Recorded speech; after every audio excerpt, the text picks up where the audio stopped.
Xiao Yan masih berbaring di atas rumput ketika angin liar mengamuk di sekitarnya. Ia tidak berani bergerak sedikit pun, khawatir juga jika hal misterius yang bersembunyi di dalam kegelapan itu belum pergi dan tiba-tiba menjadi ganas lalu membunuh orang-orang. Perubahan waktu terasa tidak jelas di dalam kegelapan. Ketika ketidaksabaran mulai muncul di hati Xiao Yan, secercah cahaya matahari tiba-tiba bersinar ke dalam kegelapan. Pemandangan ini terlihat seperti cangkang telur yang sedang dibuka secara lembut. Cahaya matahari yang hangat menyingkirkan kegelapan. Setelah munculnya secercah cahaya matahari itu, ada lebih banyak sinar matahari yang mulai masuk. Angin liar yang menderu berangsur-angsur melemah hingga akhirnya menghilang. Xiao Yan menatap langit yang telah menjadi sedikit lebih terang dan menghela nafas lega di dalam hatinya. Ia dengan hati-hati memanjat naik dan memandang sekitarnya. Sekelompok pedagang yang sudah memulai bersiap-siap terlihat beberapa ratus meter darinya. Ia langsung melangkah bergegas ke arah mereka. Ketika Xiao Yan hampir sampai di tempat kelompok pedagang itu berada, ia dapat melihat wajah bahagia Doma. "Tuan Yao Yan, Anda baik-baik saja? Saya benar-benar gelisah ketika saya tidak bisa menemukanmu tadi." Doma maju beberapa langkah dan berkata sambil menghela nafas lega. "Aku baik-baik saja. Baru saja aku terlalu ceroboh dan terdorong angin agak jauh." Melihat kegembiraan di wajah Doma, Xiao Yan tersenyum dan menggelengkan kepalanya. Dia tahu alasan si gendut ini mengkhawatirkannya adalah karena Doma membutuhkan kekuatannya untuk melindungi nanti dalam perjalanan. "Kau terdorong angin, Tuan Yao Yan sangatlah beruntung. Jika itu terjadi kepada orang biasa, dia pasti akan tersesat di dataran yang begitu luas ini." Doma berbahagia dan berbicara dengan senyuman ketika ia mendengar jawaban Xiao Yan. "Tuan Yao Yan, mohon naiklah ke dalam kereta dahulu. Sebelum kita melanjutkan perjalanan, saya masih harus mengurus barang-barang di sini yang telah berantakan karena angin." Xiao Yan menganggukkan kepalanya.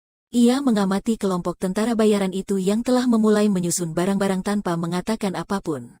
Ia masuk ke dalam kereta kuda dan duduk bersila. Namun di dalam hatinya ia menghela nafas panjang. Rasa terkejut masih tertinggal di matanya yang memandang ke bawah.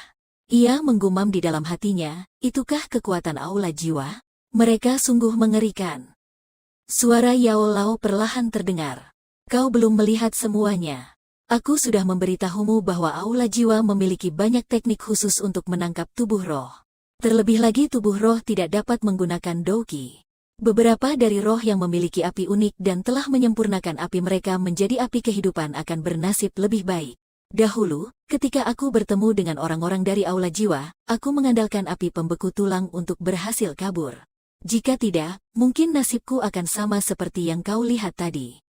Xiao Yan ragu ketika ia mengingat rantai hitam yang terlihat ganjil itu. Dia kemudian berkata, "Aku rasa teknik menyerang yang digunakan tadi tidak termasuk dalam lingkup teknik Dou ataupun Douki."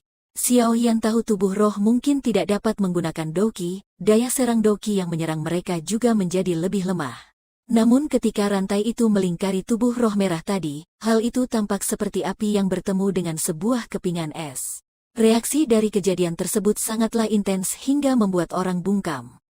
Namun kau juga tidak perlu mengkhawatirkan hal ini sekarang. Selama aku tidak muncul begitu sering, seharusnya mereka tidak dapat menemukan posisi kita dalam waktu yang begitu singkat. Yang harus kau lakukan sekarang adalah mencoba untuk meningkatkan kekuatanmu sebelum mereka menemukan kita. Jika tidak, nasib kita akan sama dengan orang tadi," kata Yao Lao dengan genting. Setelah kejadian di dalam badai hitam itu, rasa menyesakan yang dirasakan Xiao Yan menjadi bertambah kuat. Terlebih lagi karena ia telah melihat teknik yang tidak biasa dari orang tadi. Bagaimanapun juga, hal-hal yang tidak ia mengerti adalah sesuatu yang paling menakutkan baginya. "Kita mungkin bisa berhenti di kota tanda hitam untuk sehari. Pameran lelang di sana seharusnya punya barang-barang yang kau butuhkan. Terlebih lagi pameran lelang wilayah sudut hitam bukanlah pelelangan yang dapat dibandingkan dengan pelelangan di Kekaisaran Jiama. Cobalah untuk melihat-lihat, mungkin bisa menambah wawasan kita. Tetapi apakah kau memiliki uang yang cukup? Di wilayah sudut hitam kau akan sangat susah untuk bergerak jika tidak punya uang," kata Yao Lao sambil tersenyum. Xiao Yan kebingungan ketika mendengar hal itu, kemudian ia menjawab, "Sepertinya aku masih memiliki sekitar 100.000 koin emas. Ini adalah bagi hasil dari penjualan obat di kota Wutan dulu." Yao Lao sedikit terkejut dan berkata tanpa daya, sekitar 100.000? Uang sebanyak itu dapat membiayaimu untuk bisa bertahan hidup di wilayah sudut hitam. Namun jika kau berpikir ingin pergi ke pelelangan, jumlah itu tidak akan cukup. Xiao Yan mengusap kepalanya dengan malu dan tertawa kecut. Jika memang tidak mungkin, kita bisa beli beberapa bahan obat untuk memurnikan beberapa pil obat untuk dilelang. Aku tidak pernah mendengar ada ahli kimia yang tidak punya uang. Yao Lao tersenyum sambil menjawab, kita juga bisa melelang beberapa sari kelahiran singa kristal ungu atau mungkin biji teratai api. Tapi benda-benda ini juga akan menjadi pusat perhatian di wilayah sudut hitam. Jika kau melakukannya, aku khawatir akan ada banyak orang kuat yang mempunyai metode ki afinitas api yang akan bertarung demi mendapatkannya. Xiao Yan memutar matanya dan menggerutu, itu tidak mungkin. Sari kelahiran singa kristal ungu adalah makanan kesukaan piton penelan surga. Jika aku tidak memilikinya, makhluk kecil itu pasti tidak akan mendengarkanku. Lalu jika itu terjadi, aku harus bagaimana? Aku juga hanya punya 7 biji teratai api. Dan aku telah menggunakan 1 biji baru-baru ini. Bahkan aku sendiri kesal karena jumlah mereka sangat sedikit, apalagi jika dijual. Kata Xiao Yan mengerutkan bibirnya. Aku rasa aku akan memurnikan beberapa pil obat untuk dilelang. Saat ini bagaimanapun juga aku adalah seorang ahli kimia yang dapat memurnikan pil obat tingkat 4. Aku pikir bahkan di wilayah sudut hitam ini, ahli kimia tingkat 4 tidaklah seperti kubis yang dapat ditemukan di mana-mana. Yao Lao tertawa dan menimpali, kubis? Bagaimana kau bisa berpikir seperti itu? Dengan statusmu sebagai ahli kimia tingkat 4, kau akan diperlakukan sebagai VIP. Jika kau secara acak bergabung dengan faksi manapun, tentu perlakuan mereka terhadapmu tidak akan lebih buruk daripada mereka memperlakukan seorang Do Wang. Xiao Yan terkekeh. Untunglah kalau begitu, itu bahkan akan menjadi lebih baik. Ketika ia mendengar suara langkah kaki di luar kereta, ia berhenti berbicara dengan Yao Lao lalu menutup mata dan menundukkan kepalanya seperti biksu tua yang sedang bermeditasi. Semenjak mereka mengalami badai hitam, rombongan Doma ini tidak mengalami masalah lagi. Saat siang di hari kedua, warna hijau yang subur mulai nampak di tepi dataran hitam yang selalu tampak sama itu. Ketika mereka melihat warna hijau yang tersebar itu, para penjaga yang bahkan sudah berpengalaman tidak bisa menahan untuk tidak menghela nafas lega. Selama mereka keluar dari dataran yang luas itu, mereka akan jauh lebih aman. Lagi pula, kota-kota yang ada didominasi oleh faksi-faksi kuat yang berbeda-beda.